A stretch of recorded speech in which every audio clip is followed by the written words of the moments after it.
Ayan, hello mga master, good day sa inyong lahat. At yan nga, meron akong itatanong kasi ako nakukonfuse ako dito sa nangyari dahil kanina ay nagpa-transfer of ownership ako ng sasakyan sa LTO, pumunta ako. So pangalawang linggo natin ngayon na linakad yung mga papel natin sa transfer of ownership. Kompleto naman lahat ng dokumento na pinasa ko, lahat original, pumasa lahat, pati sa ayan, HPG, clearance, and meron kompleto lahat ng original na ipasa natin. So in short mga master, talagang walang ibang choice kundi palitan na yung pangalan ng sasakyan. Ayun na nga, at paglabas nung ORCR, ito na nga, nakuha na natin kanina. At dahil sa sobrang tagal ko sa LTO, ginutom na ako kaya hindi ko na na-check yung mga papel. So, upon checking dito sa bahay, ay meron ako mga napansin na mga error dito sa papel. So, unang-una, yung series ng sasakyan, ang model talaga ng sasakyan is E2000. Ang nakalagay dito sa series, ginawang B2000.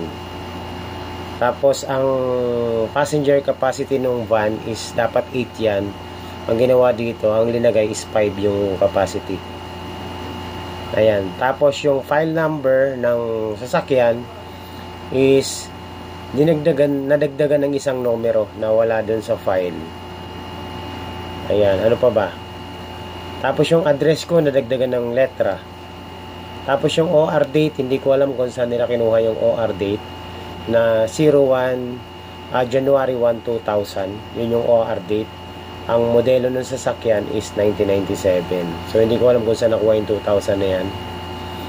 Piston displacement, linagay nila 0. Ang pagkakalam kong nakalagay dyan kasi sa original is 4 cylinder.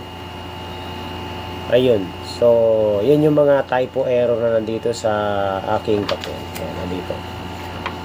Ngayon, anong gagawin natin mga master? Babalik ba tayo sa LTO para ipatama to? Bigyan nyo nga ako ng idea kasi in short, nag-iba na yung modelo ng sasakyan. 'Di ba? Para sa mga marunong tumingin sa papel, ang daming error, no? Saan ka nakakita ng van na 5-seater lang? Eh yung Light Ace nga, 'di ba? Napakaliit pero 8-seater 'yun. 7-seater, 8-seater. Parang nangyari yung capacity pang sedan na lang. Ayan, so yan yung nangyari sa LTO natin. So comment down below kung anong gagawin ko, kung babalik ba ako bukas para ipabago itong papel na ito. Ayan. Thank you sa mag-comment.